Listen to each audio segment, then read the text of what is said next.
vos souillures et de toutes vos idoles. Dieu avait annoncé par le prophète Ézéchiel la venue d'une eau pure. Et c'est cette eau pure-là qui allait purifier les gens de leurs souillures et de leurs idoles. Voyez? Donc, quand Jésus dit remplissez d'eau ces vases, il était en train de dire donnez la parole, remplissez de la parole les humains, remplissez les humains de la parole, remplissez les humains de la parole, remplissez les humains de la parole. La puissance du sang de Jésus tire son origine de l'eau, c'est-à-dire de la parole, de l'enseignement. Mes frères et sœurs, si nous voulons que le sang de Jésus se manifeste davantage son effet et sa puissance dans nos églises, dans nos familles, nous devons nous remplir des enseignements qui parlent du sang de Jésus. Par exemple, ce que nous sommes en train de faire pendant cette matinale, nous sommes en train de remplir d'eau les vases. Nous sommes en train de donner de l'eau. Nous sommes en train de donner des informations et des vérités, en fait, la parole sur tout ce qui concerne la crucifixion, la mort, la résurrection, l'ensevelissement de notre Seigneur Jésus. Il faut que vous soyez passionnés des messages qui tournent autour des souffrances, de la mort, de l'ensevelissement, de la crucifixion, de la résurrection de Jésus. Plus vous allez vous remplir de ce genre d'eau, plus vous allez vous remplir de ce genre de messages, vous allez donner l'opportunité à Jésus de vous donner nouveau, le vin nouveau, de vous donner le vin, de vous remplir de joie. Beaucoup de mariages vont trop mal et parfois se détruisent parce qu'il manque de l'eau. Il y a un problème d'eau. Les couples d'aujourd'hui, là, les couples chrétiens, beaucoup ne méditent pas la parole de Dieu. Beaucoup ne parlent pas de la parole de Dieu. Beaucoup n'écoutent pas la parole de Dieu. Moi, vraiment, l'une des qualités, l'une des grâces que Dieu m'a donné c'est dit que l'une des grâces que Dieu m'a faites, c'est d'avoir une femme qui aime écouter les prédications. C'est une femme qui aime écouter la parole de Dieu. Ma première auditrice, ma plus fidèle auditrice, ma plus fidèle élève, c'est Magali, ma femme.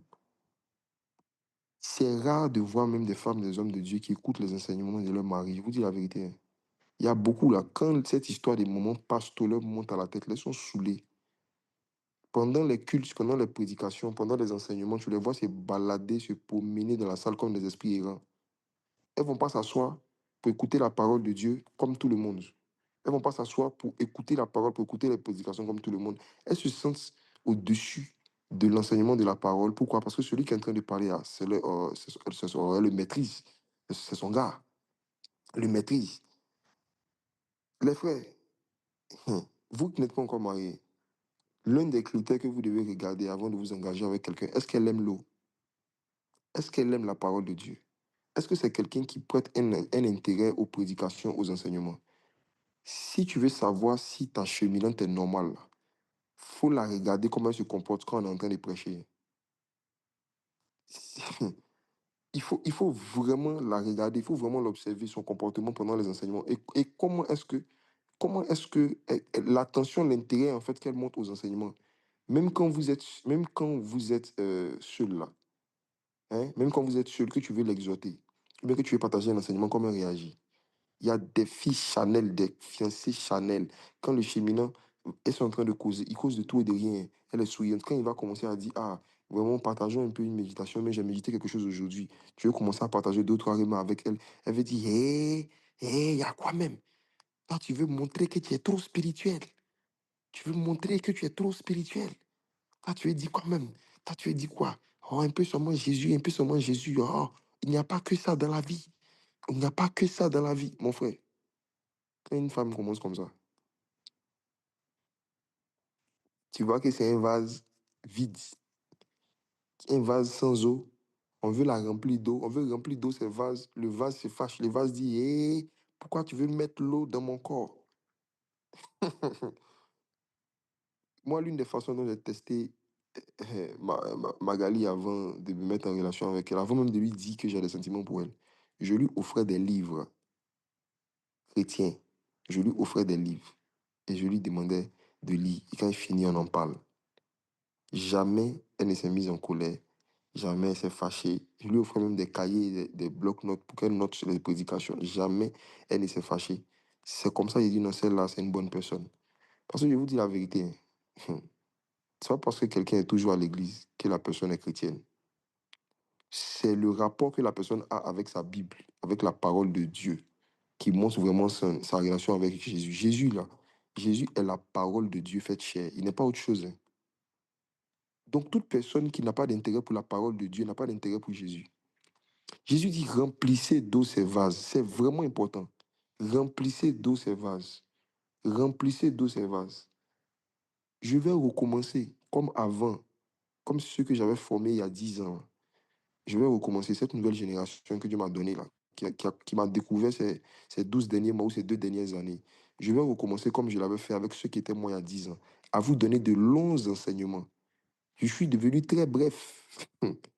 Je suis devenu très bref, hein.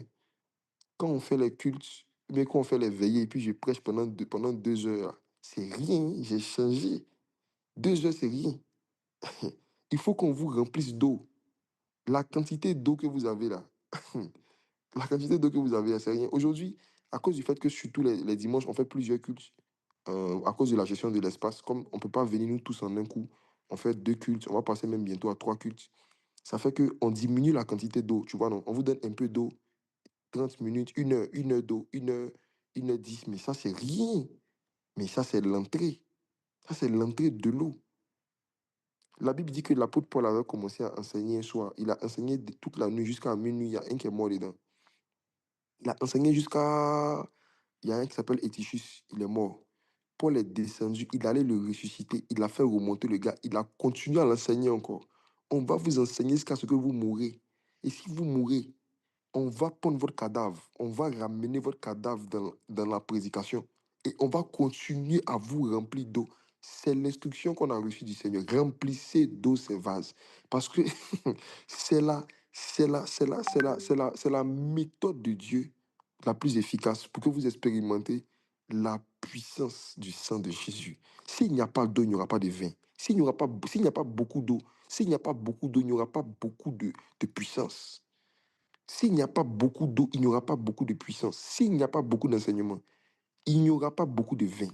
On a besoin de boire le vin, de boire plus de vin, plus de manifestation de l'esprit. Ça vient par quoi? Beaucoup d'eau. Remplissez d'eau ces vases. Attention, apprêtez-vous. Je vais changer. Je vais revenir à mon premier amour. On va faire des matinales, enseignement 2 heures. Là, on est très bref, hein. On est très bref. Cette histoire de 5 heures à 5 heures, à 5h45, ça va finir bientôt. Cette histoire de 5 heures à 5h45, non, 5 heures à 6 heures, 5 heures à 6 heures, 1 heure d'enseignement, c'est rien. C'est rien, mes frères. Jésus dit de vous remplir d'eau. Vous êtes des vases. On doit vous remplir. Ça veut dire que tu dois écouter enseignement jusqu'à enseignement va te dégoûter. On va faire matinale bientôt, 3 heures d'enseignement. Soyez forts. Ça vient. Donc, les gens aux noces de Cana, ils ont pris le temps et ils ont rempli les vases d'eau. Maintenant, regardons la suite. Retournons dans Jean chapitre 2. Un vase qui est joli, mais qui n'est pas rempli d'eau, ne doit pas être marié. Une personne très jolie, mais qui ne se remplit pas de la parole, là. La personne n'est pas mariable, là. Je parle aux célibataires, je parle aux célibataires. Ceux qui sont déjà mariés avec des vases vides, ils remplissez d'eau ces vases. Voilà, prenez vos vases. Il y en a, ils ont déjà soulevé leur vase avant de rencontrer Jésus. Donc, vase, c'est aller prendre là. Hein? C'est pas trop tard, hein? Tu as connu Jésus après, c'est pas trop tard. Il faut chercher à remplir d'eau ton vase là, en question. Sinon, le vin va manquer dans le mariage. Allons-y. Jean chapitre 2. Quand il a dit de remplir d'eau le vase, et puis regardez le verset 7. Moi, si t'ai pas lu le verset 7. Jean 2, 7. Jésus leur dit, remplissez d'eau ces vases. Et ils les remplirent jusqu'au bord. Amen. Il les remplit Jusqu'au jusqu'au bord. bord. Il faut que les vases, même, quand on dit, l'expression des Français, on dit, j'en ai ras-le-bol. Ah, il faut qu'on t'enseigne quand tu dis, c'est bon. Ok. Maintenant, quand on finit ça, deuxième étape, verset 8. Puisez maintenant, leur Mhm. dit-il, et portez-en à l'ordonnateur du repas. Et ils emportèrent. Écoutez, jusque-là, il n'y avait eu aucun miracle. Quand on remplit d'eau le vase, l'eau ne s'est pas changée en vin dans le vase. je vais vous faire remarquer ce détail. Dans cette histoire, l'eau ne s'est pas changée en vin dans le vase. Ça veut dire que les vases sont remplis d'eau. Et maintenant, c'est quand on prend une partie dans un verre, Jésus dit, allez apporter à l'ordonnateur du repas. Les serviteurs ici avaient la foi. Ils avaient la foi comme Marie. Ils avaient la foi plus que les disciples. Les disciples n'avaient pas encore la foi. Eux, ils avaient la foi. Si ces gens ne croyaient pas en Jésus, ils ne peuvent pas prendre de l'eau pour aller donner à leur patron qui leur a demandé du vin au risque de se faire renvoyer. Le patron demande du vin. Un monsieur que vous ne connaissez pas vous dit de prendre de l'eau. Et puis il dit, prenez cette eau-là. Et puis allez apporter l'eau à l'ordonnateur du repas. Si ces gens n'avaient pas la foi en Jésus et en ses instructions, s'ils n'avaient pas la foi en Jésus et en ses instructions, ils n'allaient pas accepter de prendre de l'eau pour aller vers quelqu'un qui est en train de leur demander du vin, de peur de passer pour des gens ridicules. Mais par la foi, les serviteurs ont pris une eau qui était juste de l'eau et ils ont commencé à aller vers l'ordonnateur du repas. Ce qui est merveilleux dans l'histoire, c'est que c'est quand l'ordonnateur du repas eut goûté l'eau changée en vin, ne sachant d'où venait ce vin, tandis que les serviteurs qui avaient puisé l'eau, les serviteurs avaient puisé quoi? L'eau. L'eau. Donc ça veut dire que jusqu'au moment où ils puisaient, il n'y avait pas encore eu de miracle. Waouh! Mm. Pendant que les serviteurs puisaient, c'était toujours de l'eau. Il n'y avait rien d'extraordinaire. Mais ils obéissaient aux instructions. Les serviteurs savaient d'où venait le vin. Le vin ne venait pas du vase. Oh, oh, oh, oh. Le vin ne venait pas du vase. Parce que quand les serviteurs étaient allés puiser, la Bible dit au verset 9, ils avaient puisé l'eau. Ils avaient puisé l'eau. Eux, ils avaient puisé l'eau. Donc, c'est après qu'ils aient puisé, entre le temps où ils ont puisé et le temps où ils ont commencé à marcher avec cette eau puisée pour aller vers l'ordonnateur du repas. C'est quelque part là-bas que le miracle s'est produit. Et vous savez, l'eau a pris la forme du besoin que les gens avaient dans le mariage. Et j'aimerais dire à quelqu'un ici que l'enseignement de la parole de Dieu va prendre la forme de ton besoin. Quand tu as un besoin, Dieu ne répond pas toujours au besoin en te donnant l'objet du besoin. Il te donne l'eau, il te donne l'enseignement, il te donne la parole.